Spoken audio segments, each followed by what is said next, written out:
Olá a todas e a todos. Eu sou o professor Bruno de Ataíde de Prata, professor do Departamento de Engenharia de Produção da Universidade Federal do Ceará.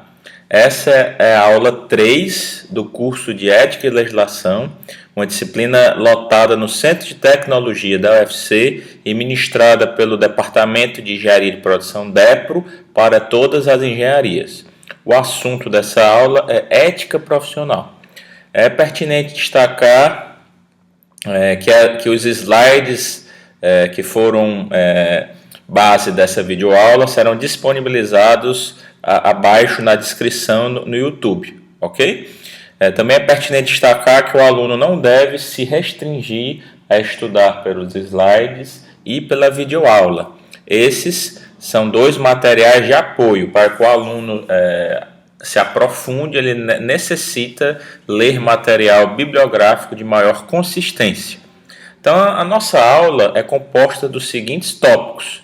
Em primeiro lugar, apresentaremos uma introdução acerca da temática apresentada. Em seguida, iremos versar sobre a dimensão ética numa empresa, no ambiente moderno, obviamente. Em seguida, vamos falar um pouco sobre as morais empresariais, as lógicas do capitalismo, o perfil ético do engenheiro ou da engenheira, as considerações finais da nossa aula e, por fim, a bibliografia que deu suporte à elaboração desta aula. Então, na atual conjuntura, existem muitas expectativas sociais criadas em torno da empresa moderna. Então, as empresas pós-revolução industrial tiveram uma magnitude amplificada, as empresas passaram a utilizar os fatores de produção de uma forma mais incisiva, isso levou a uma concentração muito grande da riqueza, e na atual conjuntura se espera um pouco mais das empresas, né? Uma compensação em relação a esse foco no lucro, por exemplo, né? Uma das questões que podem dar uma compensação a esse viés para o lucro acima de tudo, digamos assim, seria o resgate do valor do trabalho. Então, como diz o filósofo alemão Friedrich Engels, o trabalho transformou o macaco em homem. O trabalho dignifica. O termo trabalho ele vem do latim de tripolium, que era um instrumento utilizado para a tortura. Então, o trabalho ele pode ser visto como sofrimento. Mas uma perspectiva mais marxista seria o trabalho do qual se é apropriado, né? Quando o indivíduo é autônomo, quando o indivíduo tem iniciativa, quando o indivíduo busca a sua autorrealização, o trabalho ele dignifica o homem. E nos últimos anos, né, esse trabalho que transformou o macaco em homem, que fez o homem evoluir, que o dignificou, foi perdendo um pouco esse valor, né? Então se espera muito nos dias modernos um resgate desse valor do trabalho. As pessoas estão trabalhando muito, né? Em outras épocas da história da humanidade, a jornada de trabalho, no período da Revolução Industrial, chegava a 3/4, 2/3 do dia, né? Houve uma queda por causa das legislações trabalhistas, mas hoje em dia existe uma quantidade de trabalho muito grande, né? Com os tempos de deslocamento nas cidades inchadas, os grandes centros urbanos, as jornadas de trabalho, as horas extras. Então parece que houve um retrocesso nesse aspecto e algumas correntes de pensamento apontam, inclusive economistas e pensadores com pensamento de direita, como por exemplo Keynes, né, que defendiam jornadas de trabalho de 15 horas semanais, por exemplo, né? Então esse resgate do valor do trabalho, do indivíduo se encontrar, se autorrealizar, é algo que também é esperado no ambiente moderno, né? Ademais, na atual conjuntura, nós não trabalhamos mais em linhas de montagem repetitivas como aquele pitoresco filme de Charles Chaplin, Tempos Modernos, relata, né? Nós trabalhamos com outras atividades que requer gestão, coordenação e muitas vezes trabalhos em grupo, né? E esses grupos são multidisciplinares ou interdisciplinares, com profissionais de distintas competências. Então, a empresa moderna ela deve lidar com ambientes de trabalho plurais, com várias pessoas de vários sexos, de várias classes sociais, com vários graus de formação, com diferentes formações. Então, esse ambiente é uma realidade na atual conjuntura. E nós necessitamos, né, de profissionais suficientemente qualificados para assumir responsabilidade, né? Então, são trabalhos cada vez que exigem uma maior autonomia por parte dos funcionários, e essa autonomia ela também demanda criatividade, né? Então não podemos ser apenas reativos, né? Os funcionários têm que ser proativos, os funcionários têm que assumir essas responsabilidades, têm que ter tempo para criar soluções, criar novos conceitos, e não meramente replicar, reproduzir o que já existe, ficar com atividades de cunho repetitivo, as quais têm um prejuízo psicológico e social que já foi identificado por outras áreas de conhecimento. Nesse contexto, podemos versar sobre a dimensão ética da empresa, né? Então, para pensar na ética nas organizações empresariais do mundo moderno, é necessário pensar ou então repensar que tipo de organização nós queremos, né? Então, a empresa deve desempenhar com qualidade sua missão específica. Qualidade é você satisfazer o objetivo que se propõe, né? Então, sua empresa se propõe a um determinado propósito, executar esse propósito, atingir o alvo, atingir essa meta, representaria essa qualidade. Então, as empresas, entretanto, né, não devem colocar esse desempenho, como é que eu poderia dizer, essas outras variáveis, essas outras questões que estão sendo elencadas aqui, de novos objetivos, de novas perspectivas organizacionais, não pode ser dissociado do objetivo primordial de uma empresa, que é a obtenção de lucro, né? Então, Milton Friedman, economista neoliberal da Escola de Chicago, Prêmio Nobel de Economia, disse: o objetivo de uma empresa é maximizar a receita dos seus acionistas. Então, a empresa visa o lucro, né? Queria fazer um parêntese. Eu não acredito em empresas, não acredito nessa lógica do lucro, não acredito nesse empreendedorismo tradicional, nessa gestão moderna, não creio nisso, tá certo? Entretanto, estou apresentando o conteúdo básico, conteúdo como ele é reportado na literatura que eu consultei, e o que é normal para grande parte dos alunos, notadamente de engenharia. Mas só queria salientar que eu não coaduno com essa lógica elencada aqui no cunho desse slide aqui, tá certo? Então, assim, na atual conjuntura, o compromisso das organizações ele é mais amplo. Então, a posteriori no nosso curso, nós iremos falar sobre responsabilidade social, que vai ao encontro desse raciocínio. A empresa visa o lucro, sim, né? O objetivo da empresa privada é maximizar o seu lucro, entretanto, a empresa pode ter outras compensações para a sociedade, verificar questões sociais, contribuir com comunidades carentes, contribuir com questões ambientais, etc, etc. Então é um tema muito polêmico, algumas pessoas acreditam na responsabilidade social e outras não, né? Dentre as quais eu me incluo. Tá certo? Então, mas dentro dessa perspectiva tradicional, as organizações teriam esse compromisso mais amplo, né? Então, compromissos e responsabilidades do administrador, aquele que gerencia a empresa, aquele que está num cargo de gestão de topo, que toma decisões, ele tem alguns compromissos e responsabilidades, né? Então, o primeiro deles seria compromissos éticos. Como nós vimos em uma aula anterior, a ética é uma ciência, não é um conceito como assim, se tem ética, se tem falta de ética. Uma ciência que estuda como as decisões devem ser tomadas com base no conjunto de restrições que são os valores de uma determinada sociedade, né? Então, esse administrador, que pode ser uma pessoa ou um grupo de gestores, existem expectativas éticas sobre essas pessoas. Então, a sociedade hoje em dia cobra muito, né, desses atores esse comprometimento ético, né? Tá, aí nós vamos ver agora qual seria o âmbito de responsabilidade da administração, em que esferas esses administradores estariam envolvidos, né? Então, a primeira questão seria os administradores, eles devem versar sobre o planejamento e organização do trabalho. Nós estamos na engenharia, no centro de tecnologia, nos departamentos e nos cursos de engenharia, e muitas vezes nós não planejamos nossas atividades mais corriqueiras, né? Então, se estamos fazendo engenharia, nós temos que utilizar o planejamento, né, como instrumento fundamental em todas as nossas atividades, sejam vocês alunos, sejam nós professores, que quando vocês forem para o mercado de trabalho, se vocês não aprenderem o planejamento e a organização do trabalho dentro da universidade, quando vocês forem para fora da universidade, vocês terão grande dificuldade em se inserir no mercado, né?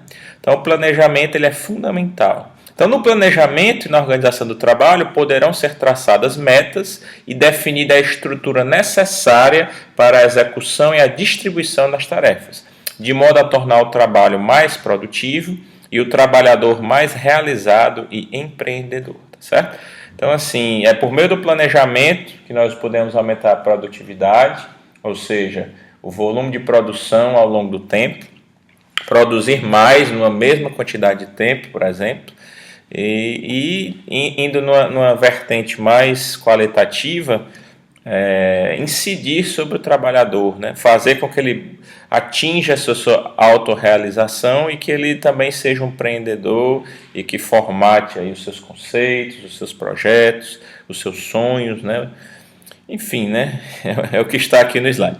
Então, nas empresas modernas, a flexibilização do processo produtivo é uma realidade. Então, nós vimos como eu relatei alguns minutos atrás, que pós-revolução industrial, jornadas de trabalho abusivas, muito trabalho, muito esforço repetitivo, tolimento da subjetividade do trabalhador. E nas empresas modernas isso já não ocorre tanto. Empresas principalmente de tecnologia, ou empresas de outros ramos mais novos, não tão conservadores, né, já permitem, né, essa flexibilização, o homework, né, você trabalhar usando a internet, usando mídias, desenvolver ferramentas computacionais, aplicativos, softwares, trabalhar às vezes até mesmo no ônibus você pode estar trabalhando, andando, fazendo uma caminhada, você pode estar aí numa conferência, utilizando uma ferramenta, etc., né? Então, esse ritmo de trabalho deve ser compatível com o exercício da liberdade, indispensável para o desenvolvimento da iniciativa que, como nós vimos, é uma competência central dos trabalhadores modernos. Então, quando você tem uma jornada de trabalho abusiva, quando você tem uma natureza de um trabalho que não dignifica o trabalhador, ele se sente tolhido da sua liberdade, não consegue crescer como indivíduo, nem melhorar o seu nível na consecução das suas atividades. Então, a concepção do trabalho, né? Então, o trabalho ele pode ser visto como um lugar de autorrealização. Como já disse anteriormente, foi o trabalho que transformou o macaco em homem, segundo Engels, né? Ele também pode ser encarado como um martírio, né? Um sofrimento, né? Então, a empresa que optar pela concepção de trabalho mais moderna, ou seja, de autorrealização, ela será muito mais positiva e provavelmente terá uma produtividade muito maior, porque os funcionários se sentirão mais motivados e serão mais proativos, né? Serão mais criativos, né? Então, as culturas que valorizam o trabalho e o trabalhador criam no sujeito uma dimensão social da atividade produtiva. Países como o Japão, por exemplo, os trabalhadores colocam a empresa num patamar inferior, talvez somente à própria família, né? E eles criam vínculos sociais e comunitários, relações interpessoais e afetivas no ambiente de trabalho, o que é algo estimulante para as pessoas, né? Aí tem também a questão salarial, que o salário é o fundamento da vida econômica do trabalhador e reflete o seu próprio valor. Se ele ganha mal, ele se sente desvalorizado. Se ele é bem remunerado, ele se sente motivado e valorizado. Então, desta forma, o salário ele é um fator de motivação e participação, os quais são determinantes na produtividade do trabalhador e, por conseguinte, da empresa.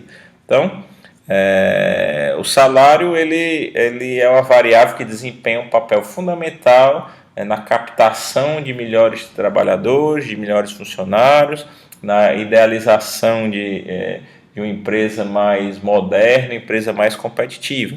Então, sociedades desenvolvidas, já se sabe que custa muito caro à empresa obter lucros mediante um salário vil. Então, quando a empresa implementa uma política de salários assim, de natureza muito exploradora, isso traz vários malefícios para a organização, problemas organizacionais, conflitos departamentais, decréscimo da produtividade, e a nível da sociedade como um todo, isso reflete em muito aí na criminalidade, no desemprego, em vários aspectos inerentes à vida de um país, né? Então, você pega sociedades mais desenvolvidas, a diferença salarial entre as pessoas dentro de uma empresa não é muito grande. Você pode chegar a diferenças salariais de 4, 5, 6 vezes, né?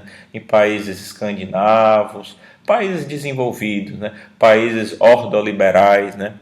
Como Noruega, Suécia, Dinamarca, Finlândia, entre outros, né? Agora, um país como os Estados Unidos ou como o Brasil, em que os gestores de topo têm salários centenas de vezes maiores que os trabalhadores, aí você vê os reflexos na sociedade, os efeitos colaterais dessa polarização, né? Então, a implantação de um plano de cargos e salários, uma política, uma carreira, uma progressão nessa carreira, remunerações justas, retribuições, incentivos, né? São posturas éticas por parte de uma empresa que elas irão ter um comportamento mais digno com esse trabalhador, né? Que é a mola mestra de todas as suas atividades, né? Aí tem a questão, outra dimensão ética da empresa seria a qualificação profissional. Então, as empresas capitalistas passam por uma reestruturação profunda no que se refere às relações hierárquicas dentro da empresa, né? Então, novos postos de trabalho, novos modos de se trabalhar, novos modos de se relacionar com os trabalhadores, questões mais cooperativas, né?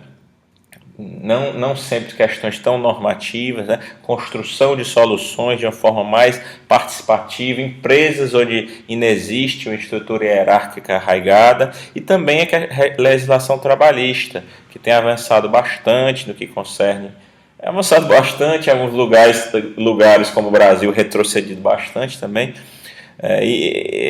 inerente a questões de jornada de trabalho, remuneração, horas extraordinárias, retribuições por férias, direitos de licenças, etc., né? Então, essas novas conformidades sociais, elas exigem a reformulação das técnicas gerenciais e de gerenciamento, né? Então, a exigência de maior responsabilidade e comprometimento dos trabalhadores acarreta uma nova dimensão de treinamento. Então, os funcionários devem passar por uma capacitação contínua, um processo de melhoria contínua, cursos, treinamentos, certificações, no caso de outros tipos de profissões, afastamentos para uma pós-graduação, para uma licença sabática. Isso é a nova realidade para que o funcionário adquira novos conhecimentos, vivencie novos ares e traga essas novas experiências para dentro da organização.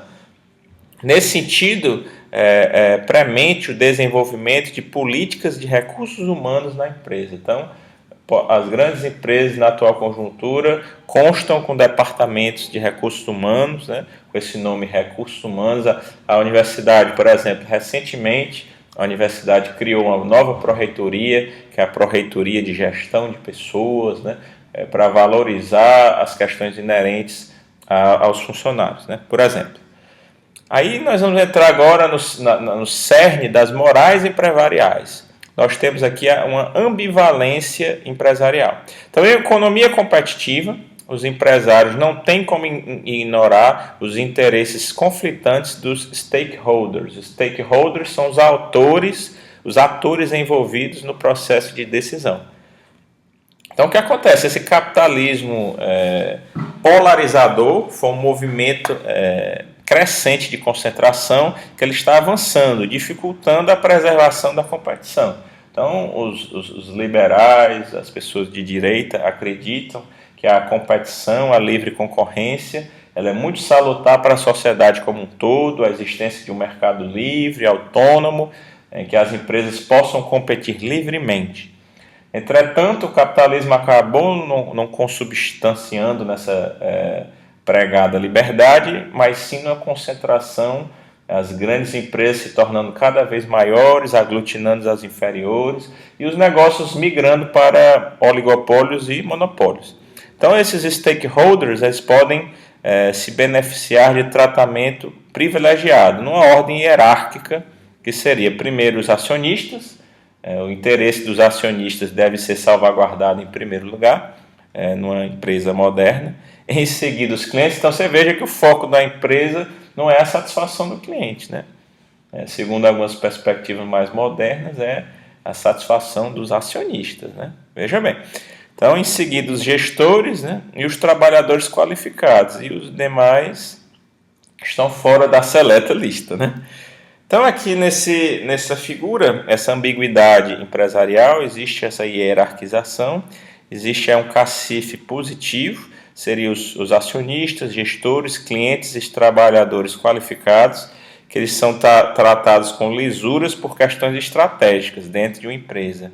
E tem aqueles atores que têm um cacife negativo, que podem retaliar a organização, que seriam fornecedores, com mau relacionamento, os sindicatos, né, que segundo algumas perspectivas aí só atrapalham, né, os concorrentes, credores, a mídia, comunidade local e o Estado, eles iriam ter esse impacto negativo e eles deveriam ser evitados ou driblados por conveniência, né? Então essa seria uma moral empresarial moderna, né?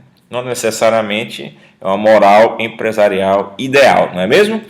Então aqui nós temos as lógicas do capitalismo moderno, que tem tentado se transformar nesse conceito aqui de capitalismo social, né? Vamos ver o que é isso, né?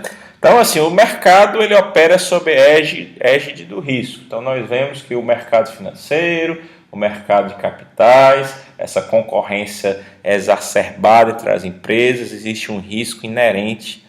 E esse risco faz com que ocorram falências prematuras, quebras, crises, essa expansão e retração constante com a qual o capitalismo tem sido sempre vítima, ou por outra perspectiva, né, tem nos feito vítima dessas crises, né? Então o mercado ele gera inquietações contínuas nos assalariados, né? Então aquele que é assalariado vive uma constante pressão, o medo de perder seu posto de trabalho. Então esse risco, essas retrações fazem com que as pessoas estejam sempre sujeitas a uma constante pressão e psicologicamente isso é muito ruim, isso leva a várias doenças psicológicas, doenças do trabalho, etc. Então os consumidores eles também se sentem receosos de serem enganados ou mal atendidos por essas empresas, né? Nesse sentido, o Estado ele intervém ou deveria intervir para garantir um patamar mínimo para o mercado, para que o mercado opere, ou seja, implementar uma série de restrições que salvaguardem os interesses dos trabalhadores e dos clientes, né? Então, o capitalismo contemporâneo ele assumiu uma nova configuração ao combinar-se com a revolução digital. Então, hoje, a pessoa pode ter uma permissividade maior para empreender, os custos para criação de novos negócios caíram substancialmente, podem ser formatados negócios por meio de redes sociais, aplicativos para smartphones, o conceito de economia compartilhada, shared economy, né?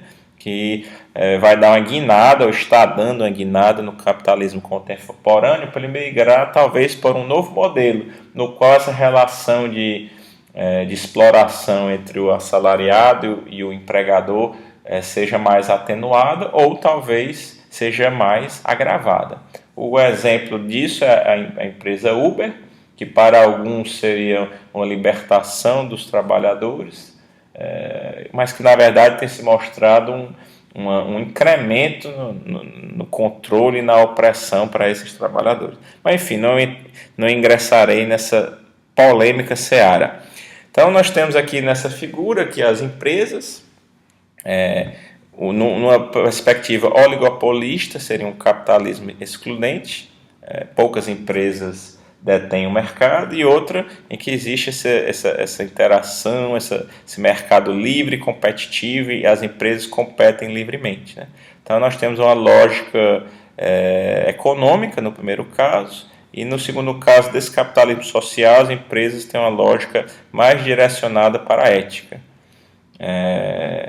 em teoria, né? Então aqui nós temos aqui que a empresa oligopolista, ela visa a maximização dos lucros, e essa empresa de capitalismo social visaria os ganhos sociais, né? E os beneficiários seriam aí os stakeholders, que são envolvidos aí nesse processo de decisão.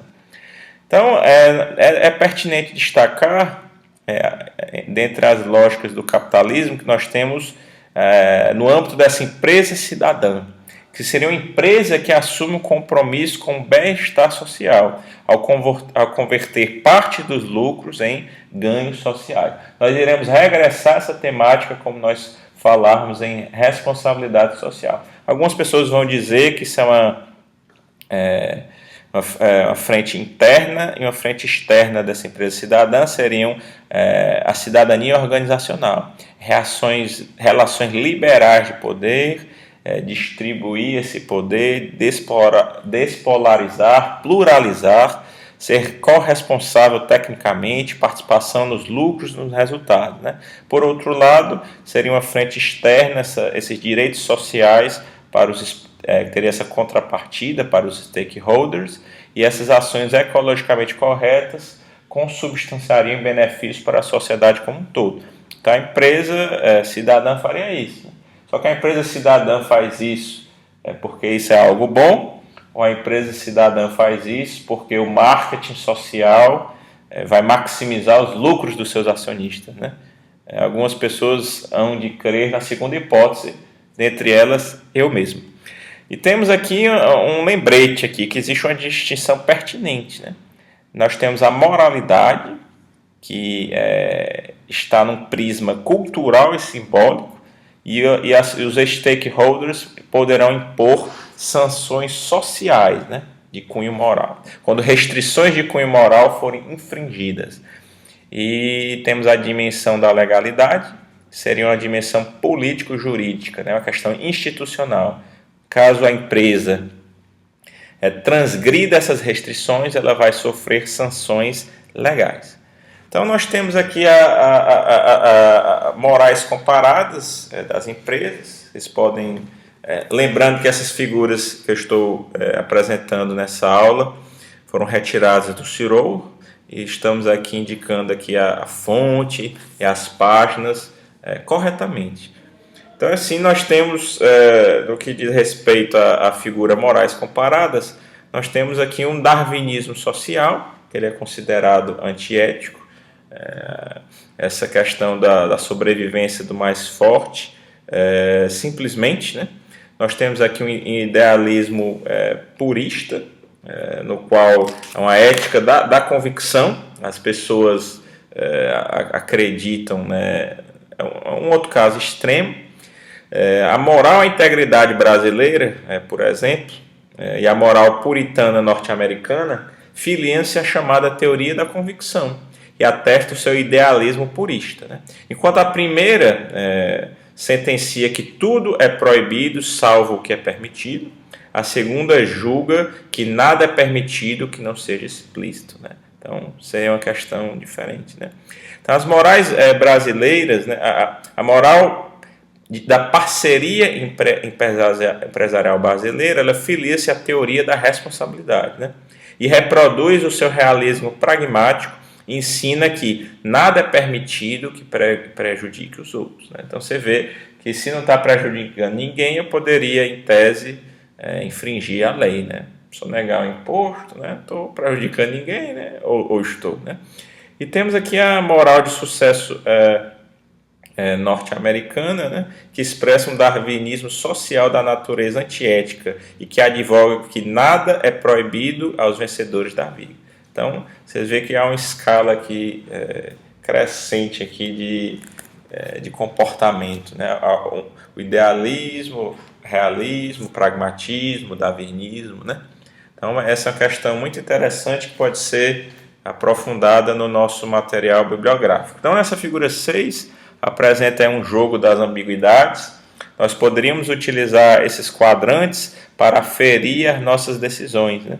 Se nós temos aqui essas dimensões éticas e morais, dependendo do quadrante que nós nos inserimos, se nós temos um comportamento ético e moral, nós somos íntegros ou parceiros, né? Então seriam empresas ou administradores ou colaboradores que seriam de grande valia para as organizações. Se nós somos antiéticos, mas nós temos um comportamento moral, são pessoas que são oportunistas e parciais. É uma grande parte, talvez, da própria população, né? Então, nesse jogo das ambiguidades, nós podemos posicionar os indivíduos ou as nossas decisões nesses quadrantes e verificar se são íntegros ou parceiros, oportunistas e parciais, vilões ou anti-heróis. Então, alguns exemplos que tem aqui no livro do Cyril, na página 334, ele fala algumas situações. Utilizar softwares adquirindo previamente a licença do fabricante. Criar um vírus para infestar sistemas eletrônicos alheios. Sonegar impostos. Aceitar dinheiro do jogo do bicho para socorrer pessoas doentes. Piratear para uso próprio softwares, músicas, patentes e licenças. Lavar dinheiro proveniente de operações ilícitas. Falsificar ou adulterar remédios. Saquear armazém para saciar a fome, ferindo o direito de propriedade. Negar na mídia a iminente desvalorização da moeda. Comprar dólares no paralelo e usá-los nas férias. Cumprir rigorosamente suas obrigações trabalhistas e fiscais. Fornecer atestado médico verdadeiro quanto à situação dos pacientes. E existem outros exemplos. Então, gostaria que vocês tomassem esses 12 exemplos e tentassem se situar nesses quadrantes, né? Então, nós temos agora, por fim, o perfil ético do profissional. Então, a partir de 1971, com a resolução 205 do CONFEA, Conselho Federal de Engenharia, Arquitetura e Agronomia, todo profissional que faltar com a ética em seu exercício será punido. Então, deixou-se de ter uma perspectiva ética e passou-se a ter uma perspectiva legal. Você infringir o código de ética do engenheiro, você sofrerá uma sanção. E existem vários níveis de sanções que podem ser tomadas. Então, para o CONFEA, o profissional com comportamento ético seria aquele que conhece, executa, defende e denuncia. Então, vejam a responsabilidade que vocês estão ao escolher uma profissão como engenharia. Quando vocês se filiarem ao Conselho Regional de Engenharia, vocês vão ter que ter um conhecimento sobre aquilo que vocês estão fazendo, vão ter que executar corretamente, segundo as normas, aquilo que vocês estão realizando, vão ter que defender a sua profissão e denunciar caso você tenha ciência de irregularidades. Então, o profissional estará cumprindo seu papel na sociedade se tiver conhecimento técnico-científico, bem como de seus direitos e deveres, defendendo e valorizando sua profissão e não praticando nem permitindo que sejam praticadas irregularidades no exercício profissional. Então, tenham ciência, se vocês infringirem esse código de ética, vocês serão punidos na profissão de vocês, né? Então, quais são as responsabilidades do exercício da profissão? Então, o engenheiro ou a engenheira ela tem uma responsabilidade administrativa nas esferas municipal, estadual e federal. Então, o engenheiro ou a engenheira deve conhecer as normas administrativas públicas, sejam elas federais, estaduais ou municipais, pois pode-se cometer irregularidades, né? Então, existem resoluções federais do CONFEA e dos CREAS, existem normas ministeriais, existem as normas da Associação Brasileira de Normas Técnicas, existem legislações estaduais e municipais sobre o meio ambiente, existe o Código de Posturas de um determinado município. Então, se você ignorar essas leis e agir por ignorância, você será sujeito, será julgado por tê-las transgredido, né? Então, temos a questão civil, né?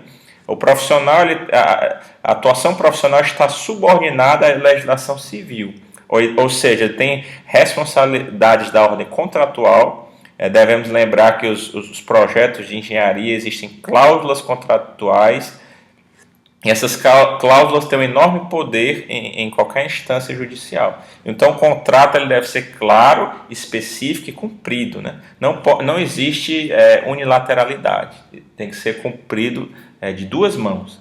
Então, aí nós temos o Código Civil, em que ele atribui diversas responsabilidades civis a projetos de engenharia. Por exemplo, uma responsabilidade sobre uma obra de engenharia é de 5 anos, segundo o Código Civil. Então, mesmo que você entregue aquele empreendimento para o seu cliente, você terá uma responsabilidade civil de 5 anos sobre aquele empreendimento. Aí tem a questão da esfera ilícita, né? Conduta contrária à lei, incorrendo em prejuízos materiais ou humanos, né? Aí os engenheiros também estão sujeitos à responsabilidade penal ou criminal.